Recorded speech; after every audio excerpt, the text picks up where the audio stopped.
Hey, yo, welcome to the QB School. Fired up for a little live. Monday night, let's do it live. Know the drill. Hit me with your favorite emoji. Let me know where you're checking in from. Make sure I sound all right. This thing's locked in, ready to go. Excited. Do me a favor, if you haven't, boom. Appreciate the people that have already coming in hot. Got a good one to go straight right into ball. A little Monday ball, mid-March. Spring training around the corner. You know it's coming. Slam Diego. Get excited out here, California. Everybody's excited. Little ball, little high school ball too. Let's go. There you go. George Smith checking in. Hey, appreciate it. Good to see some familiar faces. Brad in the house.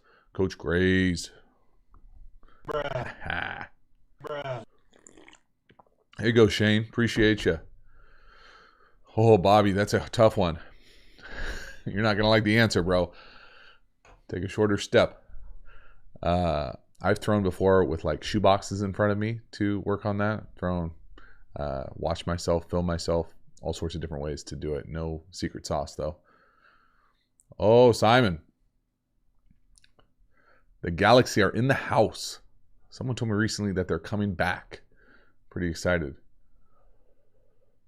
Let's go, Toledo. Have you ever been to, God, what is the name of it? Gradkowski's? Let me know. I've heard the menu. Strong to quite strong. Darnell, what's up? What's good? Appreciate it. Gamer in the house. Let's go. All right.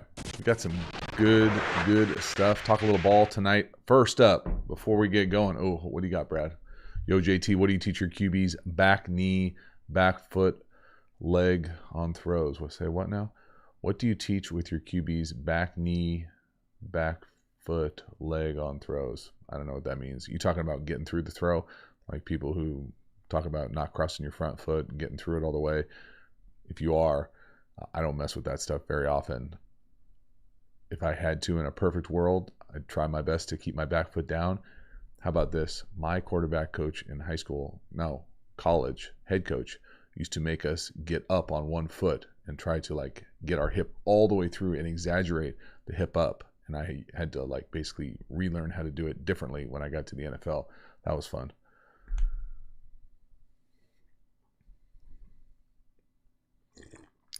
George, Friday seems like a lifetime ago.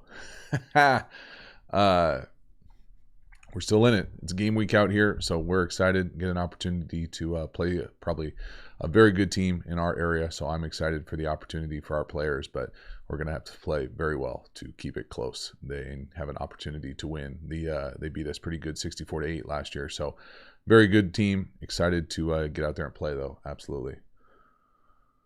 Shake money. Boom. No Cali Brews today. Just felt like a water day, a little sparkling water. Nothing wrong with a little sparkling water day every once in a while. Brad, let me know if you teach something specifically. I honestly don't mess with it a whole lot, just because I think I was personally seared with the opposite of what I think is the correct thing to do. And to be honest with you, I've never been around someone long enough to really worry about it, if that makes sense. Nate Colby. What is the harder transition from college to the pros, the mental or physical aspects? That's an interesting question. Like most answers on this live stream or this channel, I feel like it's not either or. I think that they're both more challenging in different ways. I think that probably the initial change from high school to college, just volume wise of what we were asked to do, what we were asked to know, what we were asked to be efficient at, was probably more just in proportion than what it was from college to the pros for me. It's not that we were running necessarily a pro style offense in college. We just had a high volume offense. We had lots of options. It was multiple. It was adaptive. It changed it every week. So that part of it was baked into it. Now, was there more of it on Sundays? Absolutely. But the proportional jump was probably more from high school to college than college to the pros. Now, the detail of the NFL game and that understanding, definitely bigger in the league. The physical element of it, probably bigger high school to college, just because I wasn't ready for the jump. I remember playing a high school, what was it called? Like a high school all-star game in Northern California, the Shrine game. No, the Optimist game, Sacramento.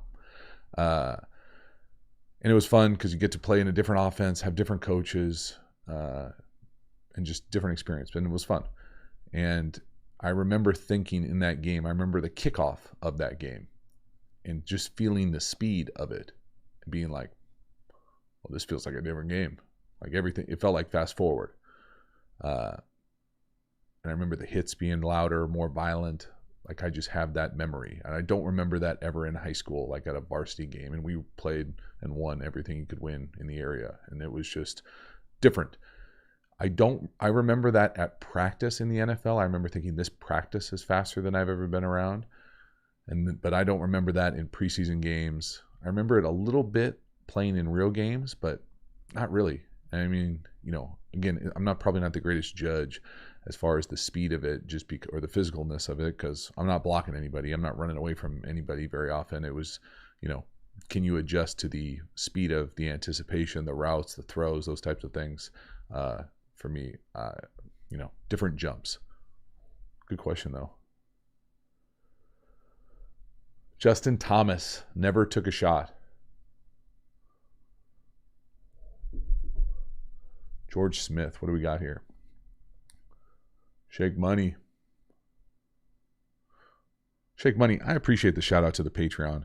The Patreon group is really and I know I say this all the time on the Patreon videos, but the Patreon group is the foundation of the channel. It really is. I enjoy those videos. Those videos are my favorite ones to make every week. They're real. That's as close as I can simulate what an NFL quarterback meeting room is like. How you watch film, how you try to have fun with it. It's, unpolished, but there's just a lot. So I appreciate the support over there. Very cool. George Smith. Nick, what's good? Do you feel like how far QB can throw or their throwing velocity is more important? I definitely don't care how far someone can throw. I just don't. I always think back to Kyle Bowler ripping it, 50 some yards from his knee through the uprights. I don't. I think the velocity thing matters more. I don't think either of them are necessarily deal breakers. I've been around a lot of guys, myself included, that are probably more changeup artists than fastball guys, and so I think it depends. I think the less velocity you have, the more anticipation you develop faster or have to develop faster, or the league will eat you up. Boom. Got some good questions rolling in already. I appreciate it. Tomorrow's video, little sneak peek. We're going Zach Wilson. Zach Wilson versus San Diego State. I've only done the first half, and there's so many clips that I want to use that I might just do 2 videos. Break it up, because I know people freak out if the video is longer than like 20 minutes. They can't watch it in one setting, and I get it. I don't watch a whole lot of 20 plus videos unless I'm locked in trying to fall asleep at night. So don't want that. So try to keep it around 20. Might do half and half, but I'm having fun watching it. I really am. The guy is fun to watch. Throws with a lot of anticipation, a lot of accuracy. I like what they do BYU offense-wise with the wide zone stuff, play action stuff. It's just fun. I enjoy it, so I'm excited to share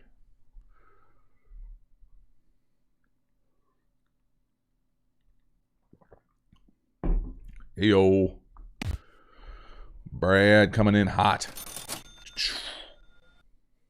What's the chance for a third or second string QB to get an opportunity in the NFL? COVID, no preseason, tougher. It's crazy tough. I've said this before, and I really do believe it, and it's hard for me to acknowledge, but I think it's probably true. If I was playing or coming out right now, it would be almost impossible. How many Division II quarterbacks are on the NFL? How many guys are afforded the opportunity to be a third string guy for 3 or 4 years? It's tough. Now, it doesn't mean that it's impossible. You see thinking of the guy from the Redskins that just had a great game to close out the year. There are pop cases like that, but again, I'm hoping for the best for him. But I mean, you got to transition that into 10 years. And so it's It's a challenge when there aren't opportunities. And even in a non-COVID year, a COVID year especially, there's just no opportunity. But even in a normal year, if you're not the guy, they're always trying to upgrade. And even if you are the guy, they're always trying to upgrade. And so the easy way to upgrade is the bottom of the roster, the cheap, find a cheaper guy, find a younger guy, all those types of things, who you're tethered to. If your quarterback coach leaves, how do you get there? Is it personnel driven? Is it quarterback coach driven? It's just so many things have to fall in your favor. And again, people don't want to hear this, especially when you're in it, but so much luck. There really is. Your opportunity to play, your opportunity to learn, your opportunity to develop. It's crazy. So, whoa. Hold up. We got the legend in the house. The Coach Mackey. Holy moly. Y'all, lock in. If you're not a Mackey fan, you're missing out. Get over there. He puts out all sorts of great stuff. Coach, biggest surprise so far from practice?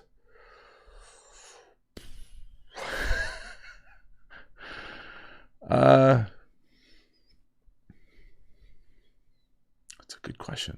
a good question. I want to give like a thoughtful answer. I don't want to give like, we really like our outside zone is coming along.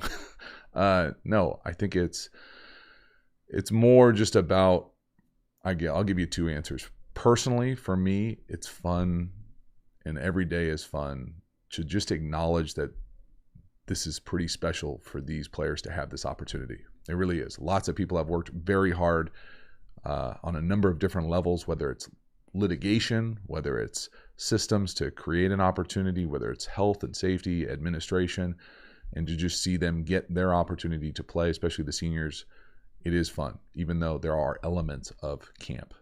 Camp is camp. The biggest surprise so far for the team, I honestly, I would be able to give a better answer after we play. I'm cautiously optimistic. I know that there are a number of players that have put in a significant amount of work that I am excited to see the growth. And really, everyone's excited to see the growth every year, but this feels like, kind of like a 2-year off season. So I think there's an opportunity for some people to really pop, and I'm excited for that opportunity. I think I'll be able to give a better collective answer Saturday, but I'm just excited to see kind of the energy, the effort, flying around, playing real football. It's just so hard to, replicate that in a condensed preseason, no preseason, a condensed camp, no meetings. I mean, I still don't really understand how people are putting stuff in. I marvel at other coaches and how much better they must be, because no meetings in football, it just feels like an oxymoron. That's how I'm used to doing it. And so we'll see if we can be adaptive enough to make this thing happen, but I'm excited to see them get after it. And just, again, probably just the joy of even in the minutia of talking to the team or going through a drill or, talking about an opponent just feels like it's been forever. So lots of fun. Good question, Coach Mackey. Cheers. Cheers to that. Coming in from the other side.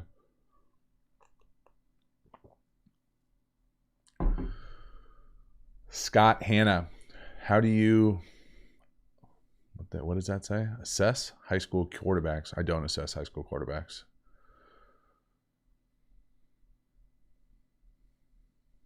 I'm all over the place now.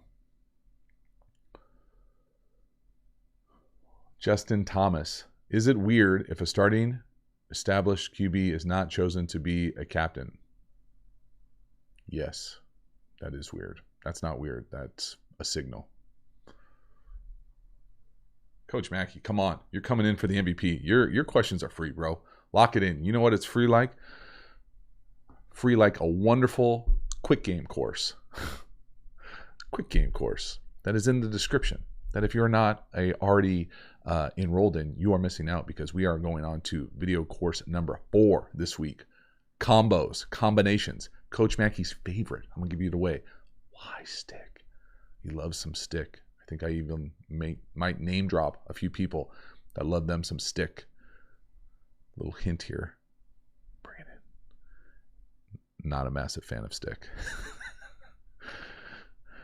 Coach Mackey loves those hitches and sticks, though. You got to stay with it. I appreciate you're committed. Shane. Oh, Shane. Hit me on a tough spot. So, yes, there is a stream. I've heard that our stream camera is struggling right now. I was fortunate enough to watch a few streams of teams last week, and there were multiple streams that had like significant condensation in the camera like bubble. So it is being worked on. There will be a stream. I'm slightly nervous to share it with everyone because I know that there are people that support the channel that I very much appreciate the support, and they probably want to see what the hell we do during games. The problem is that we are playing probably, in my opinion, one of, if not the best team on our schedule. They're a division ahead of us. They went 12-0 last year. They lost in the section championships. They beat us handedly. So if there is any judgment, I ask you to be gentle, but we are excited for the opportunity to play. I will share the stream when we get closer to the thing. If you don't follow the channel on Twitter, follow me on Twitter myself. What is my thing? Like JT_O'Sullivan, and I'll share the handle or share the stream link.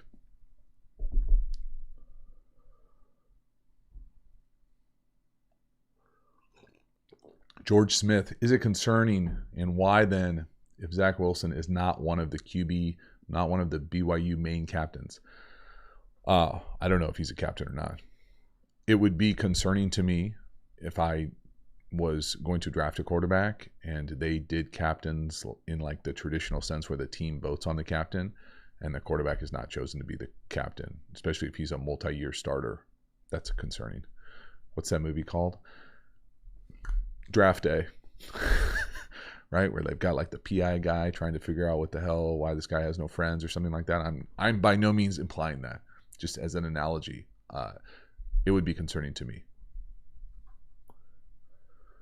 Shake Money, I did one Kyle Trask. I need to go back and do another Kyle Trask. That's a good call. Remind me. Come after me on some social media, and I'll make another Kyle Trask one for sure.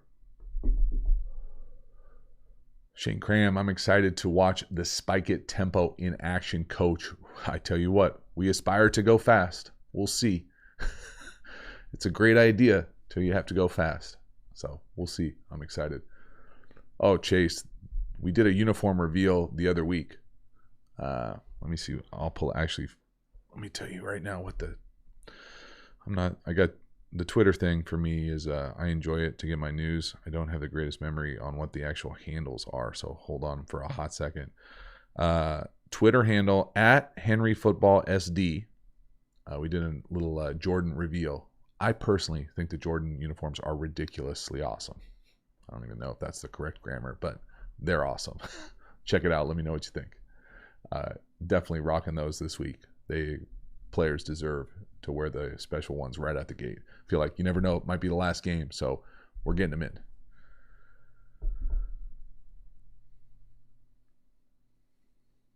Matt, I like your thinking. Anti-fog. Alex in the house. Ba-boom. Appreciate ya. What you got? Do you think youth sports are a good way to teach leadership skills? Do you have any other recommendations? I think that they're a good way to teach leadership skills. Sure. Yeah, I always think it's important when you start talking leadership, and granted, you got to go with me here. I'm a little hypersensitive to this space. But when we're talking leadership skills, leadership, I'm always talking about the verb to influence people, influence process, how you influence groups, multiple people, not like leadership positions like coach, captain, whatever, boss, etc.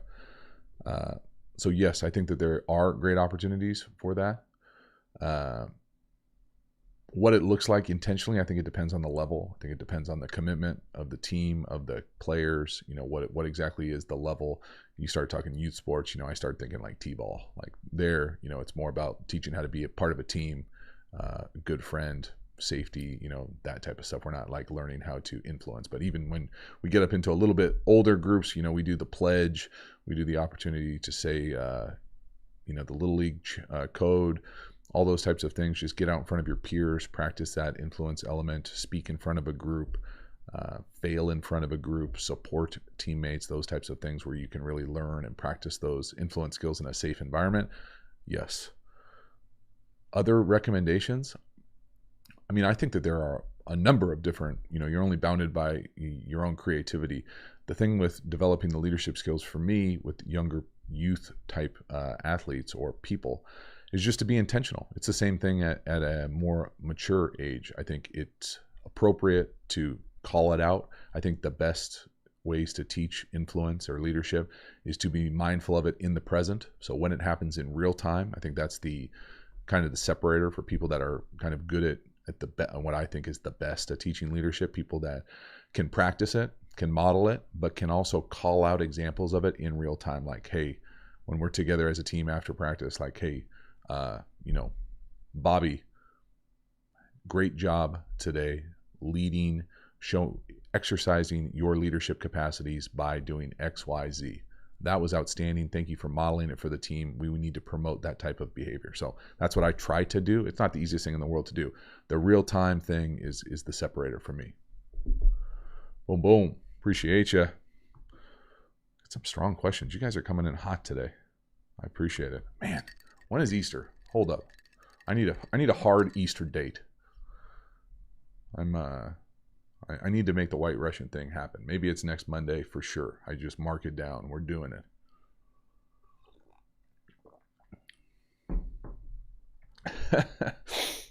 Shane, I need to get back to the merch thing. The merch thing is on pause out here while we're playing high school football in California. I just can't. I don't have the bandwidth right now, but I need to make it happen. Oh yeah, I like this one. I'm not anti-mesh. I'm not probably pro-mesh, but it's a nice little like beach hat, outdoor. Maybe do the yard. I like to mow the lawn and listen to RTP. My guys over at RTP are my jam with mowing the lawn. Oh, this is totally side random note. Got really tired of edging the lawn with a weed whacker. I don't know what the hell I was doing. I don't know why I was doing that. I'm sure it works fine for some people. Maybe I'm just not good at it, but I went out and bought myself a real edger, like one of those like push behind where you drop down the hard wheel. I remember my pops having one when I was growing up. It's like a game changer. I'm so excited. Spring can't come fast enough. Easy on the mesh. Easy on the mesh. Nope. I like checkdowns. We'll just throw checkdowns. We do have mesh in. I'm just joking. You guys know I love it. April 4th. All right, so we got a couple weeks. Fair enough. I have to do a White Russian before Sunday on the channel. Gotta make sure I got milk or cream. Edging. There you go. See, Matt? George, when did you decide to study leadership? Is it something you've always been interested in? Yes, always been interested, like informally. I wasn't like reading the, academic research or journals necessarily, but always just fascinated by, kind of the biography, leadership lessons. I call it like list literature, like top 10 whatever, top 10 business practices, top 10 leadership practices, top 10 whatever, top 7. You get the gist. And then I was just looking to go back to school and wanted to do something that didn't want to be an academic, so wanted something I felt like was mildly practicable. So the practicing part of leadership, I feel like most people are if they want to influence any group of any size. And so it was fun. It was more just fun out of curiosity than anything else. Oh, we got France checking in. Ça va, ça va. Love it. Broncos fan. Had a friend help me with this logo. My brother did the original logo. Buddy hooked it up with a little bit fancier with the QB school in the background with the hats too. There you go, Shane. Can't get that everywhere.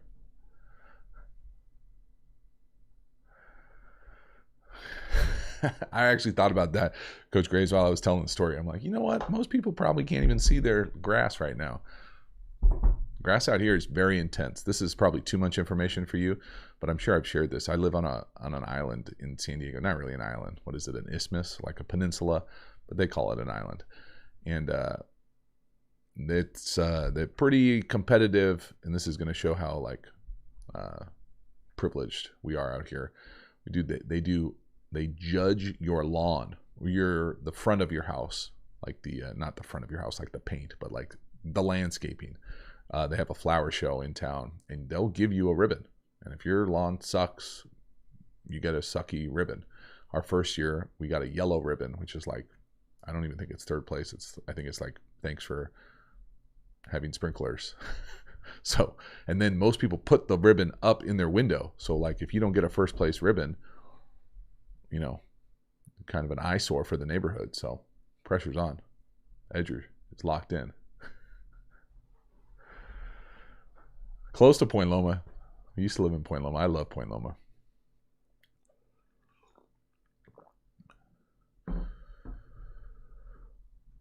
All right. We got some good ones coming in. Simon, this is a good question. I think I maybe have talked about this a little bit, but not probably a lot. What vocabulary is easy/hard to learn or communicate? West Coast, digit, etc. I probably think that the West Coast is the hardest, just because I probably think it's the most jargon driven, meaning that lots of people can have words, individual words just for one position. So you end up saying like a choir huddle, like 11 words for one play, which is just silly. And it's a little less than the digit. It's less than the digit. Digit can still be a lot, but you got to think the 3 digits are always going to take care of the wide receivers most often. And so 2 wide receivers and tight end. So that part of it makes it a little bit easier, but 6 one, half dozen to the other. Really, it kind of depends on the coach too. Some coaches are intentionally shorter, but oh man, Aisha, I am fired up for the man this week. Let's go. Let my man Omar eat. Let him loose. Fired up to see him healthy, ready to go. Oh, we got Coach John in the house? My goodness. This is quite the lucky live stream on Monday. Coming in with certification jokes? That's next level, Coach. I appreciate that. That's getting all the subtle humor that I'm trying to lay on thick in those videos. A little Coach Mackey special right there for you. Chris, what's good? What's going on, JT? When facing a disguised blitz, what were some tells you'd be looking for to identify a blitzer? Reading their eyes, maybe safety over the slot. Chris, that's an excellent question that can be answered in a outstanding course that I know about, how to beat every coverage. I think I actually talk about it in another course, the pass protection course as well. Lots of different tells.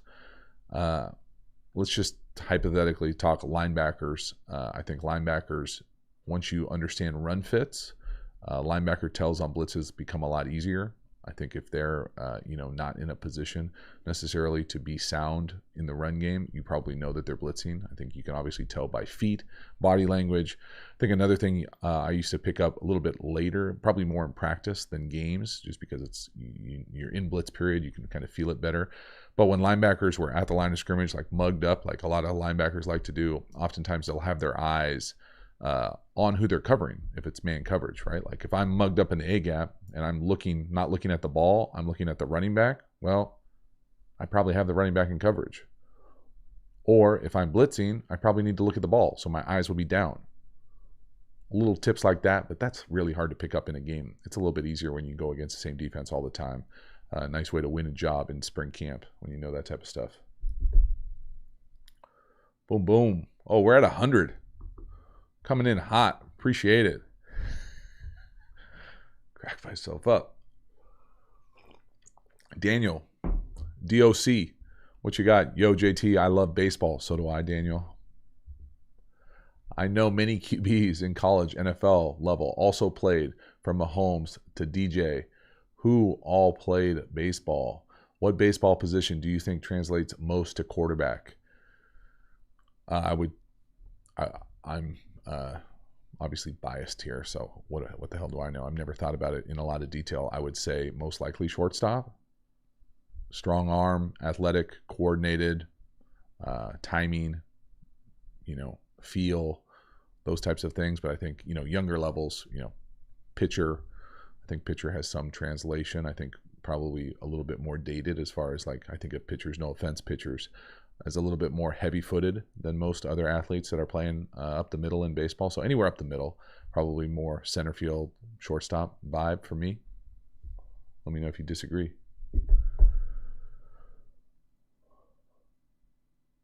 Lewis, I have no idea. Did Breeze officially retire? I have not. I can't remember last time I turned on the TV.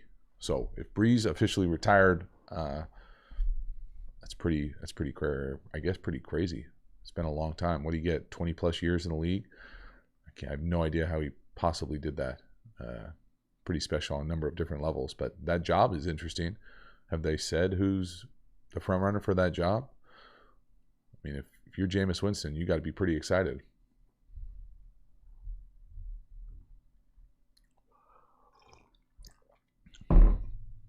Do I fish? Actually, I actually do like fishing. We fish a little bit. My older son got into it this year with COVID. It's a nice little thing to get away from people, solo activity outside. We definitely don't fish as much as I used to when I was living in Northern California by rivers and lakes growing up, with that type of stuff.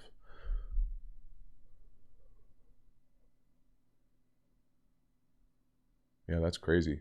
Man, he's got 15 years in New Orleans. Wow.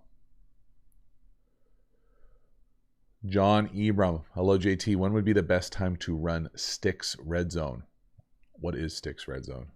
Sticks to me, I guess there are multiple plays there. Like stick to me is a certain one play, and sticks, plural, is like a different play. We think Winston. Do me a favor, drop in the chat who you think would be who will be the better answer, Hill or Winston in New Orleans. Just assuming that those are the two choices. Get like a little pulse of the squad.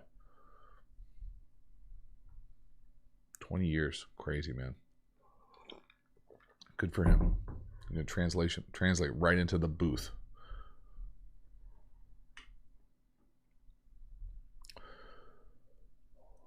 I don't know. I mean, I know this might rub people the wrong way, but I personally probably would lean towards Jameis Winston.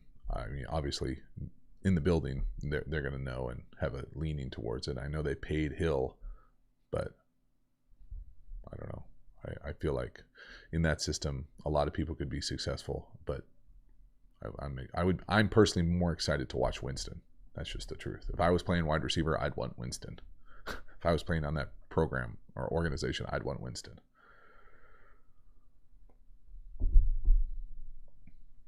Yeah, you're not wrong there, Simon. For a game versus season, but unfortunately they play seasons. Oh man, we got jokes too. Eye jokes coming in hot. Wow. All right, do me a favor, everybody checking in. Hit me, crush that like button. Keep this thing cranking. This has been a good one so far. Steve Yost taking a shot at all quarterbacks. I see you. I see you there. I see what you did. Oh, let me see. I might have the perfect GIF, actually. I see what you did there. I really did. Argentina, Carlos. Let's go. What do we got from Argentina? Always wanted to ask you if you have any story with tackling a turnover. NFL, NCAA, high school. Do you encourage your QBs to tackle a turnover? Fancy you bring that up today, Carlos, because we talked about it today at practice. And hell yes is the answer. You better go tackle a turnover, especially if you caused it. You better go like a bat out of hell. Yes. Yeah, we got no Peyton Mannings in the program. No, that's not taking a shot at him. I would tell Peyton not to tackle. But if you don't have a franchise quarterback and we're not paying anybody, everybody tackles. Absolutely. My story, this is a good one. This is because you asked me and I didn't tee this up, this will seem like a humble brag, but this is probably my favorite tackle. I had obviously number of turnovers, lots of opportunities to make tackles, miss tackles. I've missed tackles, got cut back on, swung and miss on shooting at people's legs, but I forget how I turned it over. I think I fumbled. I think someone hit me and I fumbled it in the pocket. I was playing in the East-West Shrine game. Who was our coach? Bellotti from Oregon was the coach. Who was on that team? Joey Harrington. Forget who the other quarterback was. There were three of us. And maybe Kurt Kittner. And so I was playing in the East-West Shrine game, second half probably. get hit, fumble. They pick it up, scoop and score, trying to scoop and run. I go to make the tackle. I take it back from him, bro. Take the ball, rip it, peanut punch that thing out. I didn't even peanut punch it.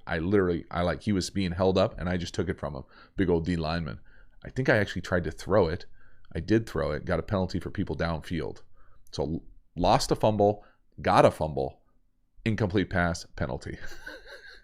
Just the total craziness. Welcome to the East-West Shrine game. You're welcome for that one.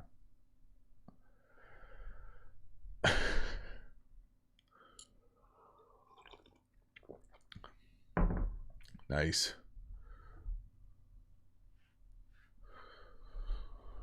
Oh, man. Boner Gaming coming in with the hard questions. No. I honestly can say no, I have not taken that kind of break during a game. Definitely taken bathroom breaks before, but not that kind of bathroom break. I was always pretty, I don't know what's the right word, like forward thinking about like the whole pants situation. I don't know. It just seemed like something that is a bit of a hassle. It's just me though. Joe, what's good? Boom. It's baseball season out here, Joe. Got something special for you and the Giants. Ha ha! One more time for the people in the back. There's probably a Dodger fan on here too. Boom. I need to get like some sort of music going with that.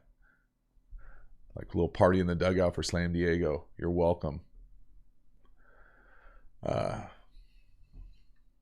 right.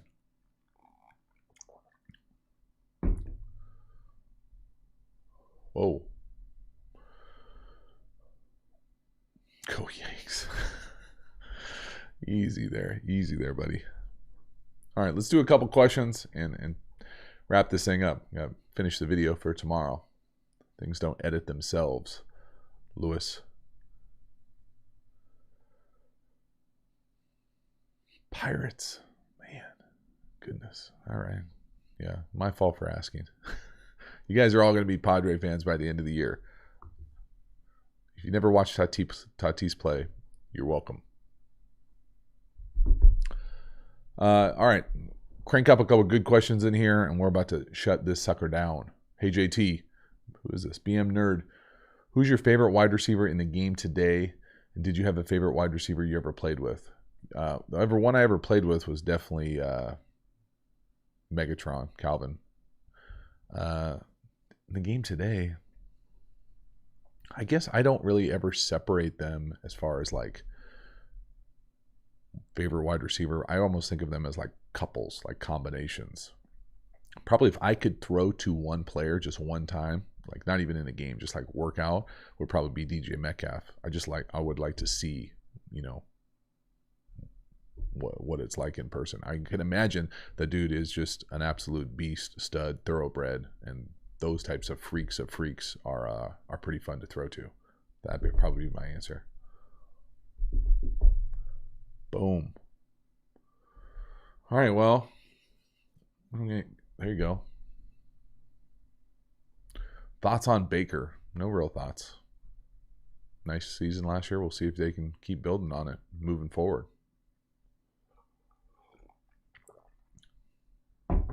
Daniel, man, they put out the tournament bracket this week, didn't they? Honestly, I have not watched a second. I have no idea, not one idea, who the number one seeds are. I could guess, but I have no idea. Is it this weekend are the games? It's always a fun 2 days, like Thursday, Friday are magical. Coach Grays with the Ocho jokes. Ocho, get open, bro. I'm telling you right now, Ocho's open. Ocho's not where he's supposed to be, but he's standing by himself. Which oftentimes I'd rather have that than a guy who's where he's supposed to be, but covered like a blanket with no separation. So.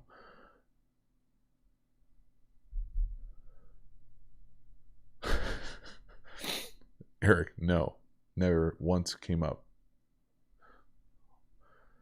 All right, Thomas Diver. Let's go one more here. Thomas, you're the winner. Winner, chicken dinner. Why is West Coast Systems does the halfback come out of the game in 11 zebra, leaving the fullback as the only remaining back? But then in 12, the U-man replaces the fullback and the halfback stays in. Yeah, I wouldn't worry about that. The fullback is definitely not in there on 11 personnel. It's the tailback. Many teams will carry multiple personnel. So you'll have like an 11 whatever, 11 whoever the starting tailback is, then you'll have like an 11 with the backup tailback number, like 1126, 1124, 11 whatever, 12, and you'll do the same thing with 12 if there are, or 10 if there are certain personnel groups that are specific for certain people. So there's not like one generalizable thing other than the fact that I can tell you that the fullback is definitely not in 11 personnel. It is the tailback. No offense, fullbacks. I know a lot of great fullbacks. Probably not as many as I wish. Fullbacks are special people. All right. That's a wrap. Yo, appreciate you guys hanging out. Very excited. See if we maybe crank this thing up again. I can't promise Friday morning, especially let's put it this way. If they're playing basketball Thursday and Friday, we're not doing this. I'm watching hoops. So again, thank you for the support. Appreciate you sharing your support for the channel across your platforms. Do me a favor, if you haven't signed up for the quick game course, the link is in the description. If you've already taken a few of the videos, enrolled in the course, let me know what you think when you watch them. Again, thank you so much for supporting the channel. Have a good one. Take care. I will see you on the other side. Boo!